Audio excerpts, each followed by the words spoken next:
Good afternoon everyone, and welcome back to the channel. In today's video, let's do a walk around and tour of the 2024 Nissan Pathfinder. The 5th generation Pathfinder made its debut in 2021 for the 2022 model year as a part of Nissan's Next initiative. And what it essentially meant is that Nissan at the time was going through a complete revamp of their brand, and of course they wanted their current models that they had on sale at the time to have more of a modern look. The Pathfinder was included in that, and as you can see for 2024, there are essentially no changes. Now this one in particular that we're taking a look at today is the SL trim level, and while it may not have this creature comforts and features like what you would expect on a Platinum trim level or even the Rock Creek edition, you are going to be getting some nice amenities such as leather appointed seats, a 9-inch infotainment system, as well as a 3.5 liter V6 under the hood. With that being said, a huge thank you to Bob Thomas Pre-Owned, which is a part of the Thomas Auto Group here in McKinney, Texas, for giving me some time with this one today. And so, without further ado, let's go ahead and let's get started. As you can see, this is going to be Nissan's newer intelligent key fob, which made its debut in 2022. And as you can see, it does have a nice feel to it. You have your new Nissan emblem right here, followed by your lock, unlock, your trunk release, and your panic alarm. The SL does come standard with a remote start. So to remote start the vehicle, just make sure the vehicle's locked and press and hold the remote start button.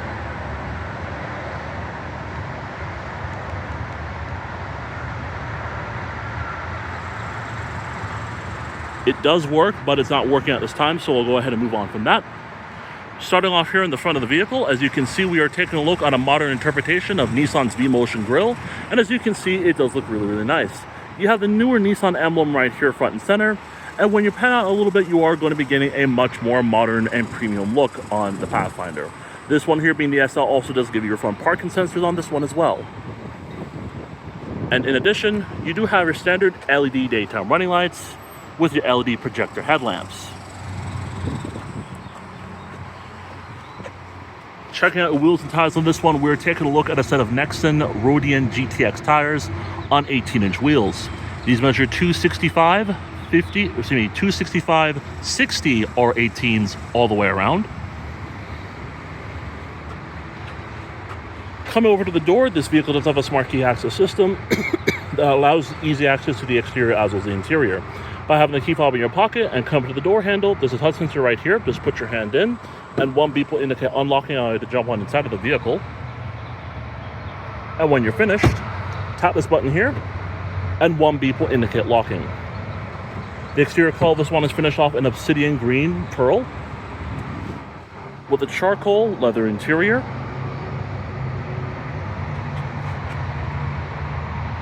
Coming over to the door panels, you can see you're going to have some soft touch material on top of here, as well as down here. You're going to have some white stitching coming across the side here, which is very nice. You have an aluminum door handle. You're going to have your controls for your mirrors. Your unlock and lock switches are up here. Your power windows are here. Your child window lock is right there. You do have a decent sized storage pocket here, as well as an area for a small cup holder.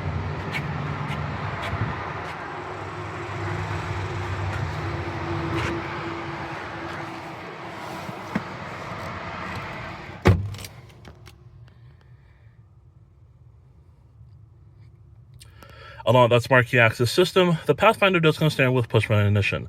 By having the key fob in your pocket or within the vehicle itself, just put your foot on the brake and hit the button to go.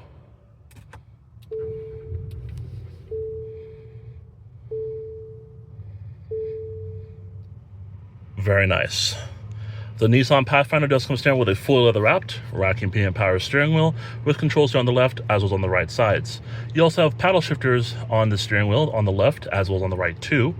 Left is going to house your controls for your volume. You have some buttons here which corresponds to the instrument cluster, seat track, as well as your pages button there.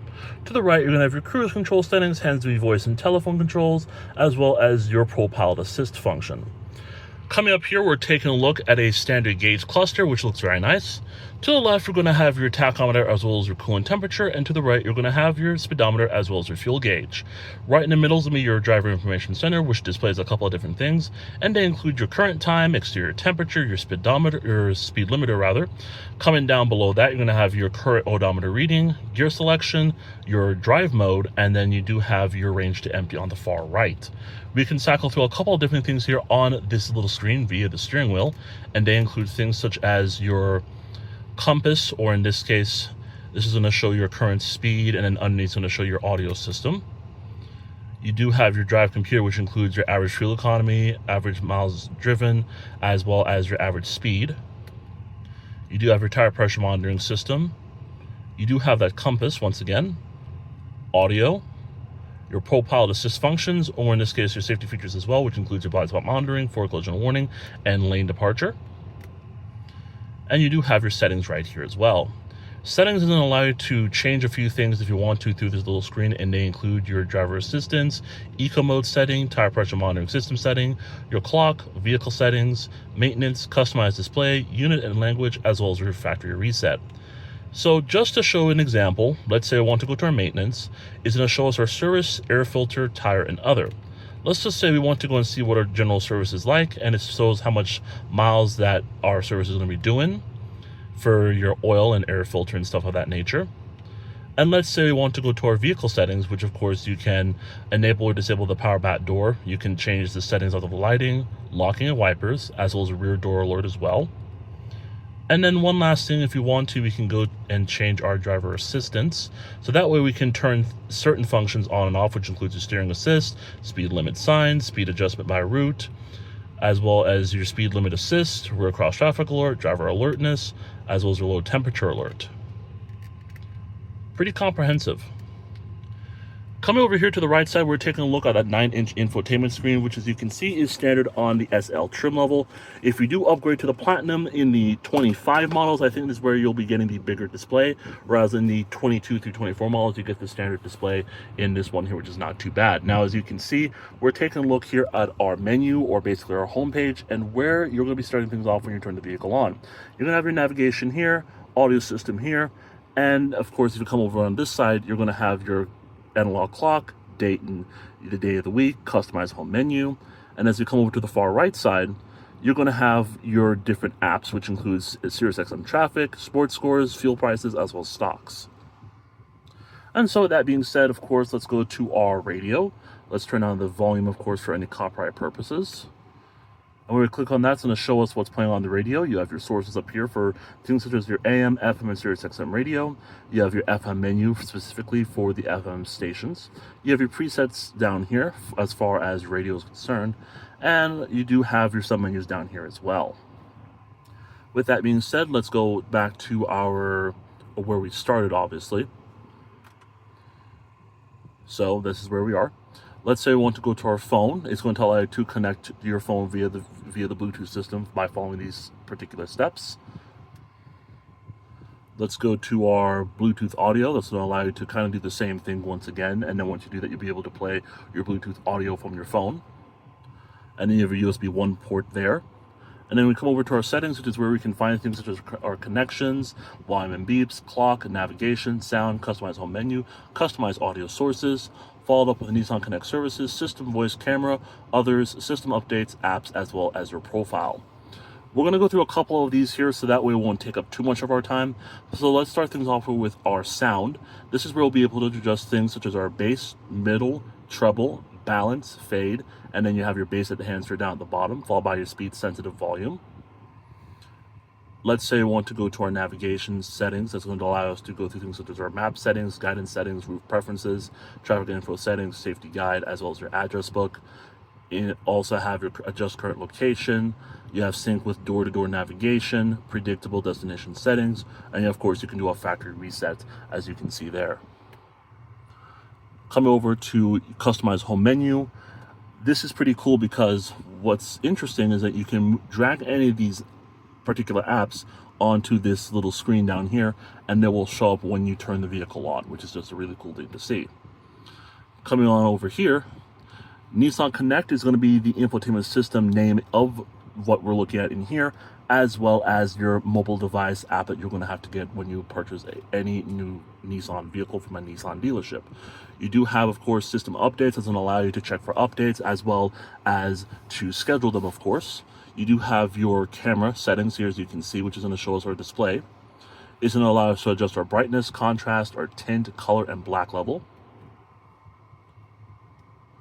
And then last but not least, our general apps. As you can see, you have smartphone connection as well as notifications.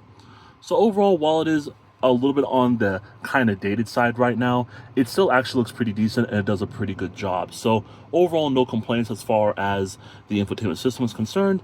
And with that being said, that's going to wrap it up here for the infotainment system tour in the 2024 Nissan Pathfinder.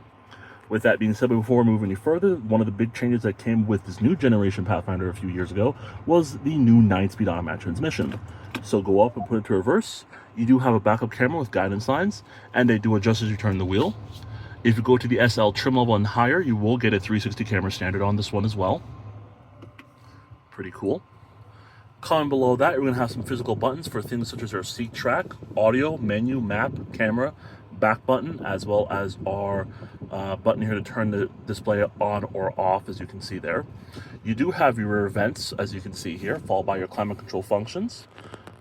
As you can see, we do have a dual zone setup in here.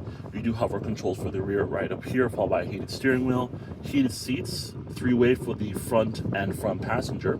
You have your recycling here, fan speed, fan positioning, as well as your front and rear defrost controls.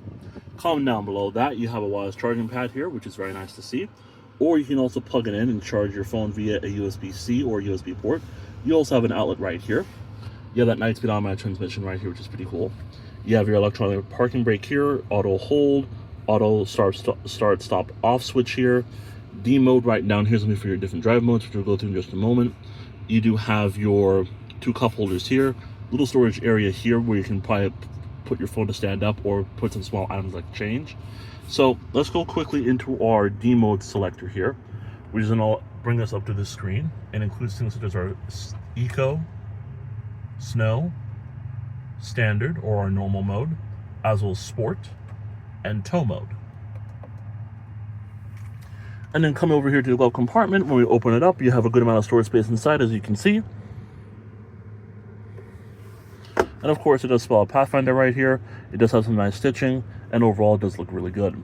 Now, this one with the SL trim level, you are not going to be getting perforated leather in here, which is kind of unfortunate, but you do get genuine leather in here, though, which is very nice and pretty comfortable. The seat itself looks really, really good. The presentation of it's very nice. I do like the rubberized material on the sides right here, where the, but you do have your stitching right here and here, and overall, it does look really, really good, as you can see. Coming over to your glove box, you have a good amount of storage space inside of there. You have some more of that soft touch material on top of the dash, as well as across the dash as well. Side bolsters, that's what I meant to call them. Coming up here, we do have our mirror, as well as our 3 garage home link functions down there. You do have your overhead light controls, followed by your SOS for your roadside assistance. You do have your sunglass holder here. You do have a visor here with a mirror, as well as a light. And making our way over here to the left side, we are going to be taking a look at a few things such as our gauge dimmer switches. We do have a function here with the steering wheel, which I'm not sure what this is, which is what this is for in particular. And then you do have this is to open up your cargo area right there. And so with that being said, guys, let's go ahead and continue the tour of Nissan's 3-row SUV.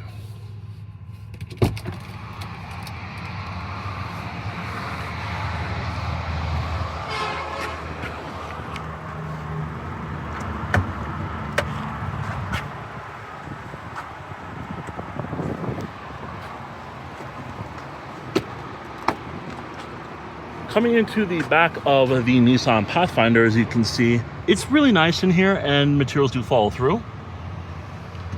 You do have 2 seat pockets, one on this side and one on that side. You do have your controls here for your climate. You have USB-C and USB ports there. And then over here, you do have a powered armrest with 2 cup holders.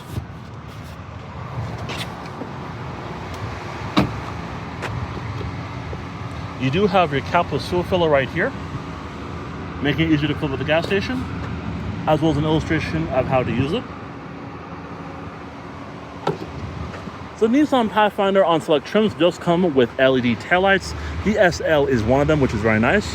You have your Nissan badge right here, Pathfinder spelled out across, and your rear parking sensors down here as well. You also get an automatic liftgate.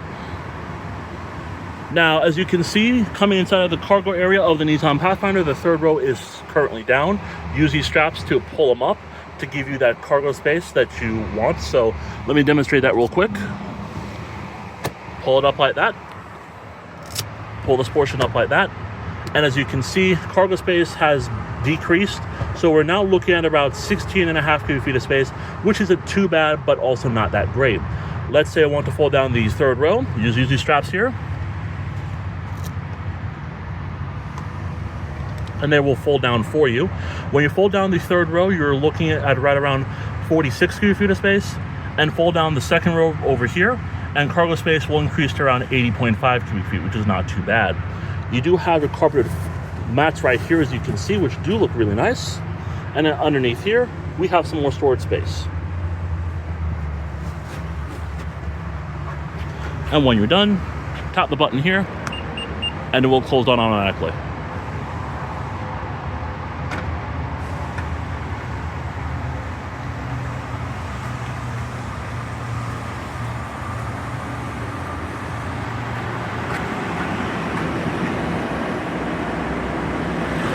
Under the hood of the Nissan Pathfinder, we're taking a look at Nissan's standard 3.5 liter naturally aspirated 24 valve V6 engine. It produces 284 horsepower and 259 pound-feet of torque. It's going to be made to that 9-speed automatic transmission, and this one in particular is two-wheel drive.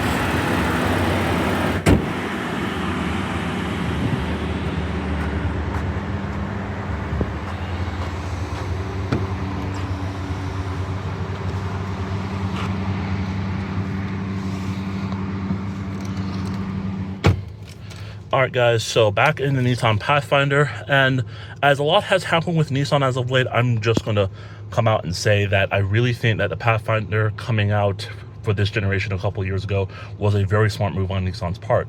Not only are you getting yourself into a 3-row premium crossover from a brand that, you know, didn't really have this kind of control a few years ago, and as you can see now that they kind of do, they are starting to sell these pretty easily. Now it's nothing like a Honda Pilot or a Hyundai Santa Fe. Those actually sell a bit better than this vehicle. But what makes this vehicle more, let's say, important than those two that I just mentioned is the value. That's why you buy a Nissan Pathfinder, is because this vehicle has such a good value that at the end of the day, it just makes sense to purchase. Now, this one in particular didn't really come with any options besides the splash guards and the carpeted floor mats. This one had an MSRP of around $44,100. And while that is, for some people, probably a little high, on the used car market, you're not really going to lose a super ton of money with a vehicle like this, but you're going to be getting a good value out of it as well. With that being said, guys, I hope you enjoyed this walk around and tour of the 2024 Nissan Pathfinder SL, finished off in Obsidian Green Pearl with the charcoal leather interior. Thank you so much for watching, and I'll see you in the next.